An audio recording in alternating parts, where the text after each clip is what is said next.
যাতে কবরে বাঁচবে, যাতে হাসরে বাঁচবে, পুলসেরাতে বেঁচে জান্নাতে যাবে। আল্লাহর নবী বাড়ি থেকে বের হয়ে চলে গেলেন গারে হিরাতে। একদিন নয়, দুদিন নয়, এক মাস নয়, 2 মাস নয়, কন্টিনিউ তিনি 6 মাস কেঁদেছিলেন জাতির জন্যে কোনো একটা ব্যবস্থাপনা রবের কাছ থেকে নেওয়ার জন্যে। যখন 6 মাস পরিপূর্ণ হয়ে গেল, জিবরাইল আমিন এসে বললেন, ইকরা বিসমি রব্বিকাল্লাযী খলাক, খলাকাল ইনসানা মিন আলাক, ইকরা ওয়া রাব্বুকাল আকরাম আল্লাযী আল্লামা বিল কলম আল্লামাল ইনসানা মা লাম ইয়ালাম। 5খানা আয়াত দিলেন। বিশ্বনবী বললেন, জিবরাইল আমি পড়তে জানি না। জিবরাইল আমিন নবীজিকে বুকে ধরে বললেন, ইকরা বিসমি রব্বিকাল্লাযী খলাক। হে নবী, আপনি পড়েন ওই প্রভুর নাম যে প্রভু আপনাকে সৃষ্টি করেছেন। খলাকাল ইনসানা মিন আলাক, সেই রব যিনি মানুষকে সৃষ্টি করেছেন দ্রুতগামী বীর্য থেকে। আল্লাহ তাবারাক ওয়া তাআলার নামে আপনি পড়া শুরু করেন, তাহলে পৃথিবীতে কোরআনের প্রথম শব্দ এলো ইকরা। ইকরা মানে তোমরা পড়ো। শিক্ষার বিশাল গুরুত্ব দিলেন আল্লাহ।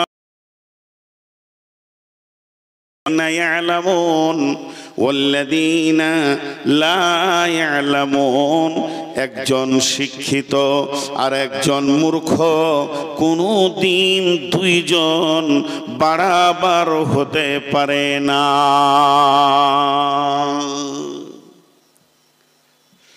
শিক্ষার কত গুরুত্ব রয়েছে। আমরা শিক্ষাটাকে অবহেলায় হারিয়ে দিচ্ছি। ভাই, আমার দিকে আপনারা সকলে তাকিয়ে থাকবেন, অন্যদিকে তাকায়েন না। যে লোকগুলো দাঁড়িয়ে আছেন, পা দুটো জড়িয়ে ধরছি, বসে যান। তাছাড়া আপনাদের দিলে বসবে না, এটা শরীয়ত নয়। জি, আপনাদের পা দুটো জড়িয়ে ধরছি, বসে যান। আর এখানে যে ওই 2 জনকে আল্লাহ কোথা থেকে এনেছিল, আবার উঠে ওরা দাঁড়িয়েছে। ওরা আপনাদের এখানে একটা ফিতনা চলছে আর কি, সেই গোষ্ঠী হিসাবে ওরা কাজ চালিয়ে যাচ্ছে। আপনার আল্লাহর হস্তে বসেন। তাহলে শিক্ষার একটা প্রথম গুরুত্ব আপনারা পেলেন। শিক্ষা, আপনারা আমার দিকে ধ্যান দেন। এবার চলেন রাসূলুল্লাহ সাল্লাল্লাহু আলাইহি ওয়াসাল্লাম শিক্ষার উপরে কি গুরুত্ব দিয়েছেন। বিসমিল্লাহির রহমানির রহিম। তালাবুল ইলমি ফারিজাতুন আলা কুল্লি মুসলিমিন।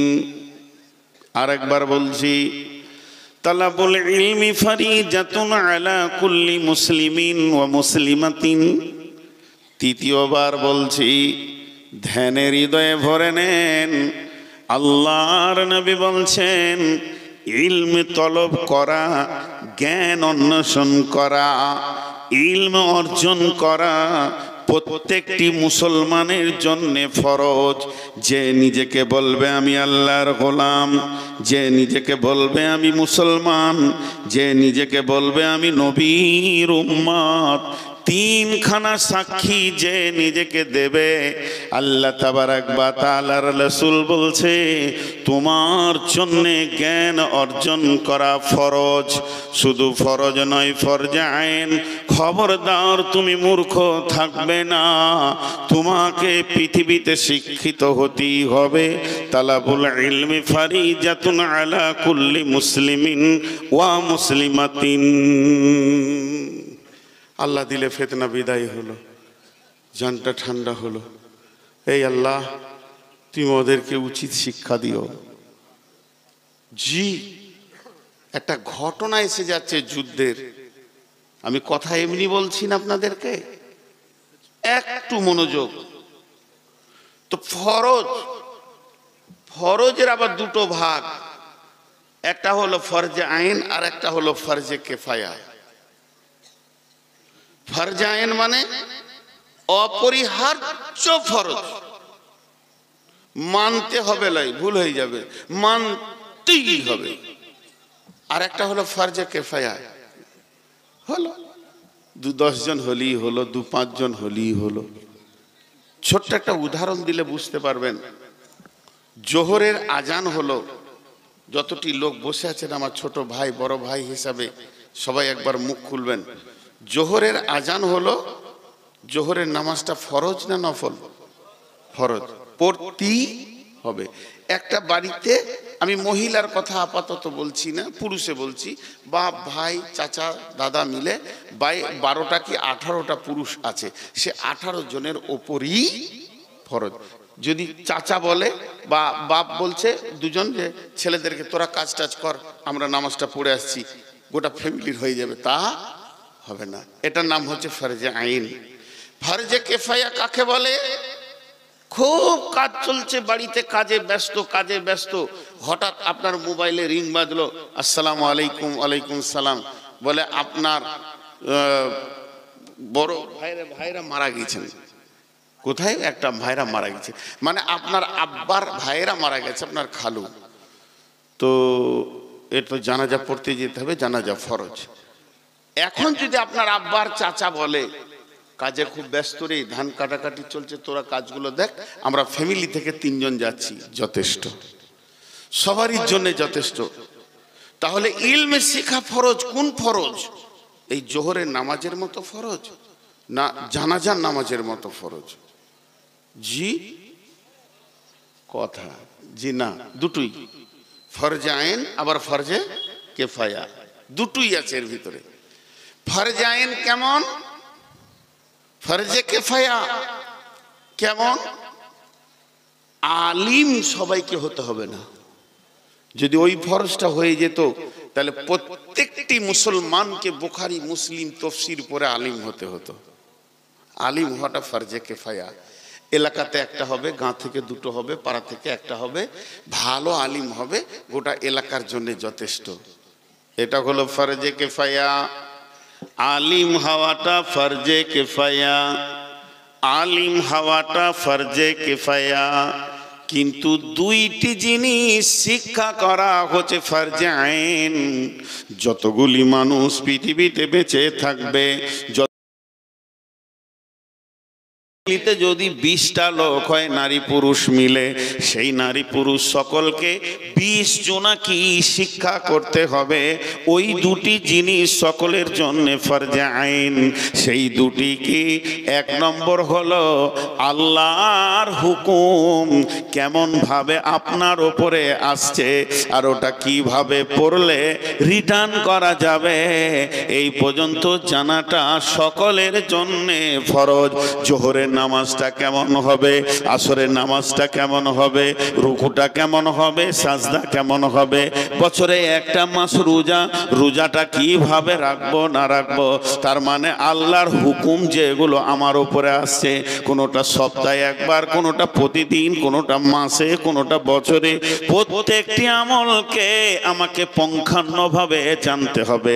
ফ্যামিলির সকলকেই জানতে হবে, এটা ফরজে আইন 1 নম্বর। 2 নম্বর ফরজে আইন হচ্ছে যতটা পরিমাণ ইলমে না থাকলে পেটে হারাম ঢুকে যাবে। আপনাকে আমাকে হালাল খেতে হবে। পৃথিবীতে যে যেটা বিজনেস করবে, রুজির ব্যাপারে যে যেটা নিজের লক্ষ্য বস্তু বেছে নেবে, এর ভিতরে রসুলের হাদিস কি আছে, কতটা পরিমাণ ওটাকে ঠিক রাখলে আমি ঠিক জায়গাতে থাকতে পারবো, এতটা জানাটা হচ্ছে ফরজে আইন। প্রত্যেকটি মুসলমান নর নারীকে এই পর্যন্ত জানতেই হবে, তাকে আলেম হোক চাই না হোক। একটা হলো আল্লাহর হুকুমকে নবীজি কেমন ভাবে পুরা করেছে, আমাকেও এইভাবে করতে হবে। 2 নম্বর হলো আমি অতটা পরিমাণ জ্ঞান অর্জন করব যেন আমার পেটের ভিতরে হারাম না ঢুকে যায়। এটা হলো ফরজে কেফায়া, এটা হলো ফরজে আইন। তাহলে ইলম শিখতেই হবে। রাসূলুল্লাহ সাল্লাল্লাহু আলাইহি ওয়াসাল্লাম কত গুরুত্ব দিয়েছিলেন ইলমে, একটা ঘটনাতে বুঝে নেবেন। বদরের যুদ্ধটা যুদ্ধ ছিল না, বদরের যুদ্ধটা যুদ্ধ ছিল না, হঠাৎ হয়ে গিয়েছিল। বদরের যুদ্ধটা কিভাবে হলো? মক্কা থেকে কাফের মুশরিকদের অত্যাচারে লোক মদিনা আসতে লাগলো, মদিনায় জমা হতে লাগলো। এই যে চলে আসছে এরা হিজরত করে, বেশ কিছু ফ্যামিলি সেখানে থেকে গিয়েছিল, যারা ঈমান এনেছে, আল্লাহকে আল্লাহ বলে মেনেছে, রসুলকে রসুল বলে মেনেছে। সেই রকম বেশ কিছু ফ্যামিলি মক্কায় থেকে গেছিল, তাদের উপরে অমানসিক অত্যাচার চলছিল। এই অত্যাচার যখন সীমা অতিক্রম করে ফেলেছে, আর সহ্য করা যায় না, মেরেছে যে পিঠে ঘা হয়ে পুঁজ হয়ে গেছে। এদেরকে সোশ্যাল ভাবে বয়কট করা হয়েছে। খবর মদিনাবাসীরা পেয়ে গেল। নেতৃত্ব দিচ্ছে কে? আবু জাহাল। নেতৃত্ব দিচ্ছে কে? আবু সুফিয়ান। সেই সুফিয়ান, সেই আবু সুফিয়ান ব্যবসা করতে গেছে শামে। 1 মিনিটের জন্য আপনাদেরকে বুঝাই। কৃষ্ণনগরটাকে ধরেলেন মক্কা, আর ডিঙ্গলটাকে ধরেলেন মদিনা, আর শাম ধরেলেন বহরমপুর। বুঝানোর জন্য বলছি, আবু সুফিয়ান মক্কাতে মুসলমানদের উপরে অত্যাচার করছে, তাদেরও আত্মীয় স্বজন বাপ ভাই মদিনাতে রয়েছে। এরা খবর পাচ্ছে আস্তে আস্তে, আজ একে মেরেছে, কাল ওকে মেরেছে, কাল বয়কট করা হয়েছে, এইরকম ধরনের। আর ওদের নেতাকে আবু সুফিয়ান। ওই আবু সুফিয়ান বিরাট বড় 1000টা লোকের কাফেলা নিয়ে চলে গেছে কোথায়? বিজনেস করতে শামে। এই খবর মদিনায় পৌঁছালো। মদিনাওয়ালারা তখন বলল, আটকা ওকে, দেবগ্রামে নাইলে পলাশিতে আটকা। আমার বুকে পা দিয়ে ও বিজনেস করবে, আর আমার লোক মার খাবে, আর আমরা এখানে বসে থাকবো। এই আটকাতে যাওয়া হয়েছিল। কতজন গেছিলেন?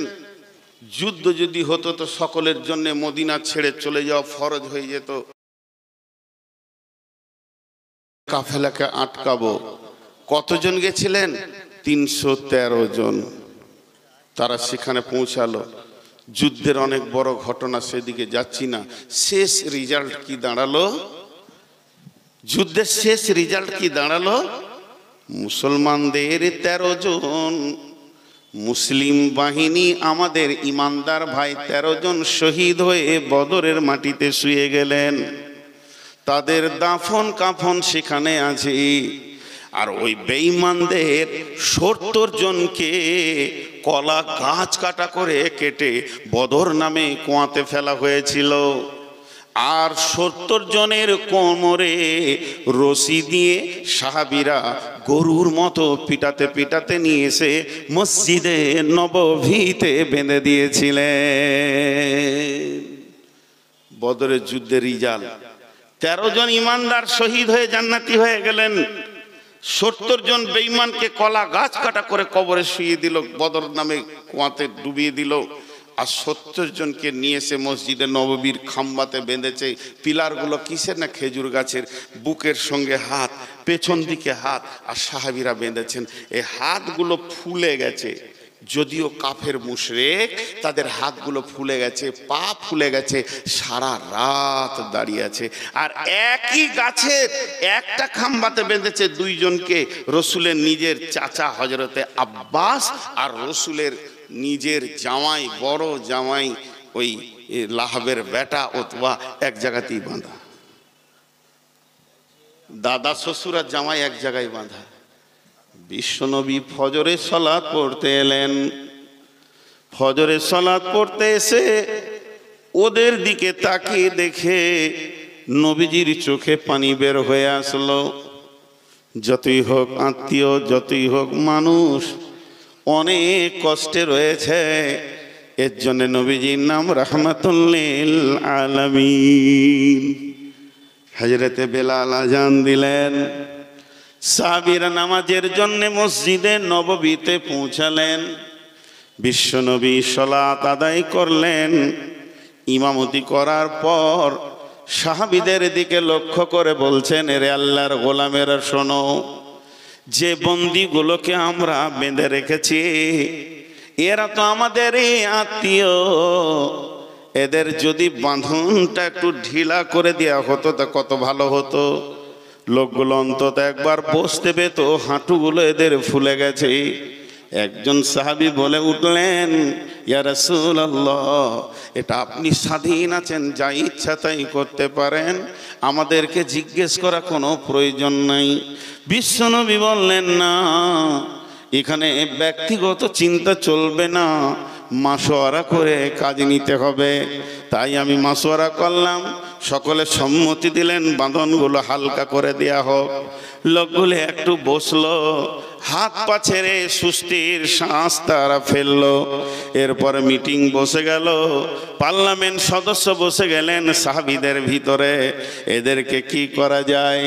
কেউ বললে, হুজুর যে যা করেছে এদেরকে 2-4 চড়থাপড় দেয়া যায়। হযরত আবু বকর কি বলেছিলেন? আবু বকর বলেছিলেন, ইয়া রাসূলুল্লাহ, ইয়া হাবিবাল্লাহ, এদেরকে মারলে হবে না, এদেরকে অর্থের মার দিতে হবে। দেন তারা যেন বাইতুল মালে মুক্তিপণ হিসেবে কিছু জমা করবে, নিজের বন্দীকে ছাড়িয়ে নিয়ে যাবে। আল্লাহর নবী উমারকে বললেন, উমার রে, তোমার কি রায়? হযরত উমার বললেন, ইয়া রাসূলুল্লাহ, আপনার সাহাবীদের হাতে একটা করে তলোয়ার দিয়ে দেন, নিজের আত্মীয়কে নিজে কেটে ফেলবে, বেঈমানদের সঙ্গে আমাদের কোনো আপোষ নাই। এইভাবে যখন মাশওয়ারা হয়ে গেল, বিশ্ব নবী এবার শেষ ফায়সালাটা দিচ্ছেন, যাও তোমরা তোমাদের আত্মীয়দেরকে খবর করো, তারা যেন মুক্তিপণ দিয়ে তোমাদেরকে ছাড়িয়ে নিয়ে যায়। সেই দিন বিশ্ব নবী অঝোর নয়নে কেঁদেছিলেন। কেন কেঁদেছিলেন? বিশ্ব নবীর বড় মেয়ে একটা গলার হার এনেছিলেন তার স্বামীকে ছাড়ানোর জন্যে। স্বামীর জন্যে মেয়ে বাপের হাতে গলার হারটা যখন তুলে দিলেন, আল্লাহর নবী হারটা নিয়ে অঝোর নয়নে কাঁদতে শুরু করলেন। হারটা কার ছিল? না খাদিজার। খাদিজার গলার হার মেয়েকে সে উপহার দিয়েছিল। সাহাবীরা বলেছিলেন, ইয়া রাসূলুল্লাহ, ওটা বাইতুল মালে জমা দিতে হবে না, আপনি নিজের কাছে রেখেলেন। নবীজি বললেন, এটা হবে না, ছুঁড়ে দিলেন, বাইতুল মালে জমা হয়ে গেল। এইভাবে বন্দীরা যেতে যেতে যেতে যেতে যেতে যেতে সব চলে গেল। মুষ্টিমে 5-7 জন 10 জন থেকে গেল। তারা এত গরিব, তাদের আত্মীয়রাও এত গরিব। কোনো ফ্যামিলি 3 দিন খেতে পায়নি, কারো ঘরে 7 দিনও চুলো জ্বলেনি, তাদের একটা খেজুরও নাই যে মুক্তিপণ দিয়ে নিয়ে যাবে। তাই তারা এই অসহায় অবস্থায় থেকে গেল। ওর ভিতরে এমন কেউ নাই যে তাদেরকে মুক্তিপণ দেবে। বিশ্বনবী তাদের হয় বন্দিরা শোনো, এ বন্দির দল তোমরা শোনো, তোমরা কি লেখাপড়া জানো? তোমরা কি লিখতে পড়তে জানো? তারা বলল, হ্যাঁ লিখতে পড়তে জানি। আল্লাহর নবী বললেন, যাও আমার সাহাবীদের ভিতরে যারা নিরক্ষর আছে এদেরকে স্বাক্ষর করে দিয়ে তোমাদেরকেও বন্দি ছেড়ে দিব। তার মানে বিশ্ব নবী শিক্ষাকে কত গুরুত্ব দিয়েছেন, একটা শিক্ষার বিনিময়ে বন্দিকে পর্যন্ত মাফ করেছেন। এত বড় রাজা বাদশাহ, এত বড় চিন্তা চেতনাওয়ালা পৃথিবীতে কেউ আসেনি। শিক্ষাকে কত দাম দিয়েছেন। বদরের বন্দী সাহাবী শিক্ষার বিনিময়ে সে বিদায় নিতে পেরেছে। এর জন্য আল্লাহ তাবারাক ওয়া তাআলা বলছেন, হুয়াল্লাযী বা'আসা ফিল উম্মিয়িনা রাসূলাম মিনহুম ইয়াতুলু আলাইহিম আয়াতিহি ওয়া ইউযাক্কিহিম ওয়া ইউআল্লিমুহুমুল কিতাবা ওয়াল হিকমা ওয়া ইন কানু মিন ক্বাবলু লাফি যালালিম মুবিন। জি কিছু বলছেন? চুপ করে কেন? মন খারাপ, এই নাকি জিজ্ঞেস করছি। আমি তো বাকি আছি, আমি লোক কটাকে বসাইছি আর বলছে উঠিয়ে দেন তো লোকটিকে। আমি জীবনে বলবো না, আমার নীতি আপনি জানেন না। একজনও খেতে যাবেন না। হাজি ভাই জীবনে খেয়েছেন কি খাননি? বহুত খেয়েছেন। এক রাত না খেলে মরে যাবেন, তাহলে আবার হ্যাঁ। কিন্তু শিক্ষার উপরে কথা বলছি, আপনাদের বিরক্ত লাগছে নাকি? এতক্ষণ পর্যন্ত যা বললাম এবার উল্টা বলবো, নিতে পারবেন না এই জায়গাটা, আমি একা পড়ে যাব তখন। আর যত জায়গায় বকেছি আমি একা পড়েছি, তবে তর্ক করতে লোকে হারিয়ে ঘর পাঠাবো ইনশাআল্লাহ। শিক্ষার উপরে কথা বলছি, কিন্তু দেখেন কিছু লোক পেছনে দাঁড়িয়ে আছে, এদের মাথায় কোন শিক্ষা ঢুকেছে জানি না। ওর বাপ বলেছে বসবি না, ওর দাদু জীবনে বসে নাই, যে জালসায় গিয়েছে। ও যদি বসে যায় তাহলে বংশমর্যাদা শেষ হয়ে যাবে, খবরদার বসবি না, আমরা বাঁদর বংশের লোক, যেখানেই যাই ডালের উপরে মাথার উপরে থাকি, জীবনে বসবে না। এক হুজুর আবার মৌলবি সাহেব মাথায় রুমাল দিয়ে দাঁড়িয়ে আছে, দেখেন ওকে আবার কোন জিবরাইল দিয়ে বলবে বসেন? ওকে তো আমাকেই ভয় লাগছে যে আমাকে মারবে নাকি, আল্লাহ মাহবুব জান। কত রকম মানুষ পৃথিবীতে এসেছে, হিলে নাই। মৌলবি হিলানো খুব কঠিন, পাবলিক হিলে যাবে, কিন্তু এতগুলো লোক বসে গেল, ও কিন্তু হিলে নেই। ওর মাথায় আছে যে ও যতগুলো অক্ষর পড়েছে আমি অতগুলো পড়েছি, তোর কথা কেন আমি শুনবো? জি ভাই, আল্লাহ রস্তে সকল একবার বলি আলহামদুলিল্লাহ, জোরে বলেন আলহামদুলিল্লাহ। আচ্ছা, বিশ্বনবী লেখাপড়া জানতেন না? তো চারটা কারণ বর্ণনা আছে, মনে থাকলে বলবো, নাহলে চলে যাব। তো এখন ওটা আর বলছি না যে ওনাকে কেন অক্ষর দেওয়া হয়নি, এর চারটা কারণ আছে। তা আল্লাহ তাবারক ওয়া তাআলা শিক্ষার গুরুত্ব দিয়েছেন এবং রাসূলুল্লাহ সাল্লাল্লাহু আলাইহি সাল্লামও শিক্ষার গুরুত্ব দিয়েছেন। এখন একটা মজার কথা আপনাদেরকে বলি, সেটা হচ্ছে লেখা আছে শিক্ষা জাতির মেরুদণ্ড। সবাই বলে তাই না ভাই? শিক্ষা জাতির মেরুদণ্ড, কথা বলে না, শিক্ষা জাতির মেরুদণ্ড। আপনাদের এইদিকে ট্রেন যায়, ট্রেনে একটা হচ্ছে জেনারেল কম্পার্টমেন্ট, জেনারেল বগি, স্লিপার বগি, AC 3, AC 2, AC 1, স্পেশাল, 5টা ওর সেকশন আছে। প্রথমে হচ্ছে জেনারেল কম্পার্টমেন্ট, মানে গরু ছাগলের মতো সব ঢুকে পড়বে আর কি, জেনারেল কম্পার্টমেন্ট। তারপর হচ্ছে স্লিপার, AC লয়, AC 1, AC 2, AC 3, 3 রকম AC আছে, আর একটা আছে স্পেশাল। মোট 5টা কোচ আছে।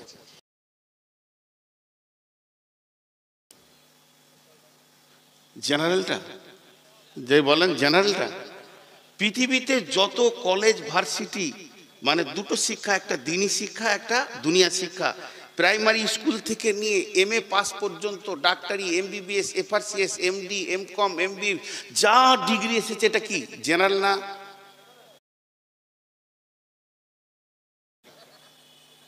জেনারেল নাম দিয়ে চলে গেছে যারা, জেনারেল।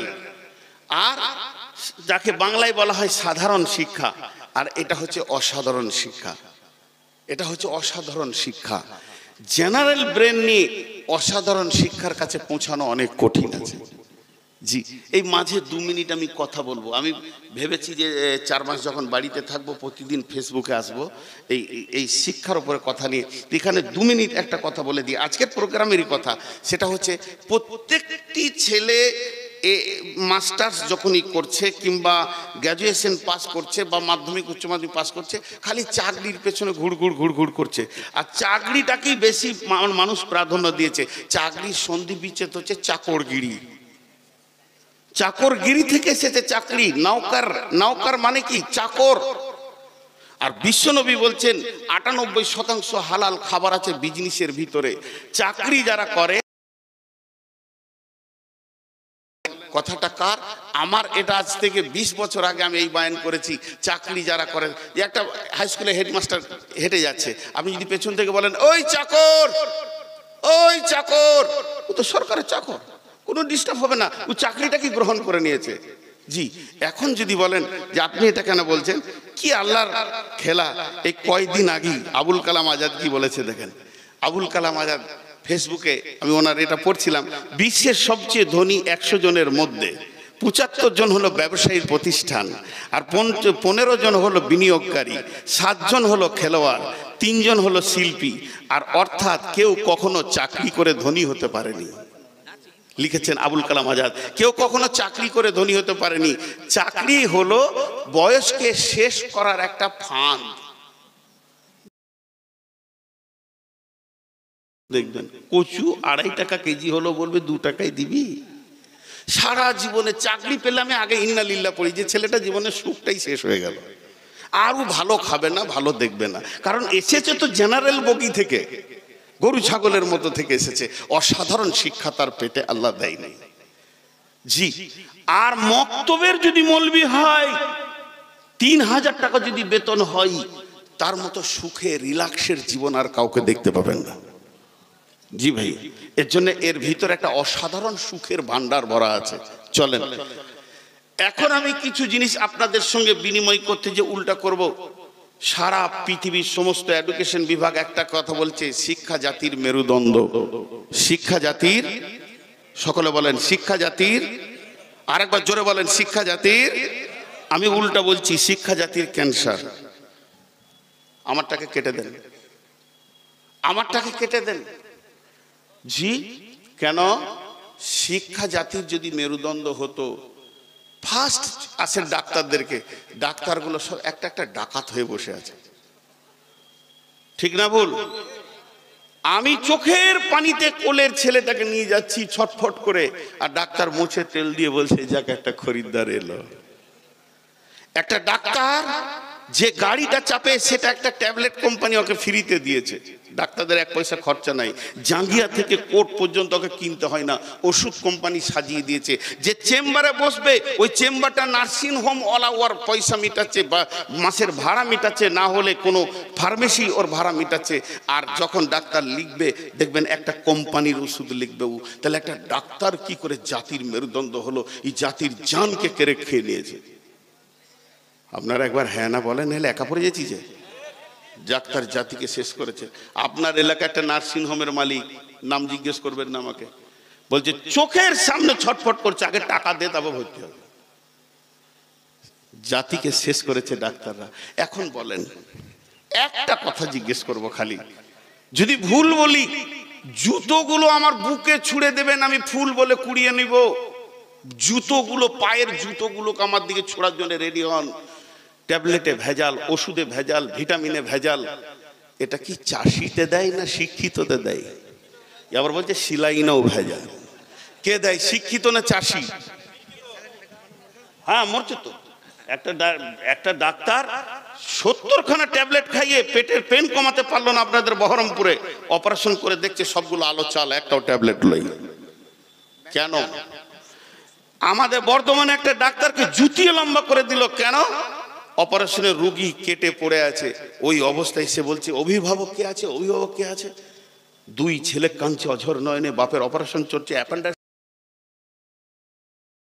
বাবা, ওই যে তোমার বাপের অ্যাপেন্ডিক্স অপারেশন করতে, ওপেন সার্জারি করতে গিয়ে হয়ে গেছে, এটা আবার 6 মাস পর করতে হবে। যদি বলো এখন করে দেবো, 38,000 লাগবে। মিথ্যা কথা বলেছিল, ধরা পড়লো, জুতিয়ে লম্বা করে দিল। তাহলে পৃথিবীতে শিক্ষিত ব্যক্তিরা যতটা কষ্ট দিয়েছে মানুষকে, সমাজকে, মূর্খরা অতটা দিয়েছে? মূর্খরা দেয়নি। তাহলে ছেলে পিলে পড়াবেন না কাল থেকে। জি, ছেলে পিলে পড়াবেন না। আর উকিল নামে একটা জাত আছে, আল্লাহ আকবার, ওদের যদি আসল হাকিকাত বলে দিই তাহলে শেষ হয়ে যাবে। ইঞ্জিনিয়াররা ম্যাক্সিমাম মাতাল, মাতাল, সারা রাত প্ল্যান এস্টিমেট আনতে পারছে না, খালি টেনে যাচ্ছে, ইঞ্জেকশন টেনে যাচ্ছে আর বোতল টেনে। তবে সবাই নয়, সবাই নয়, সবাই নয়।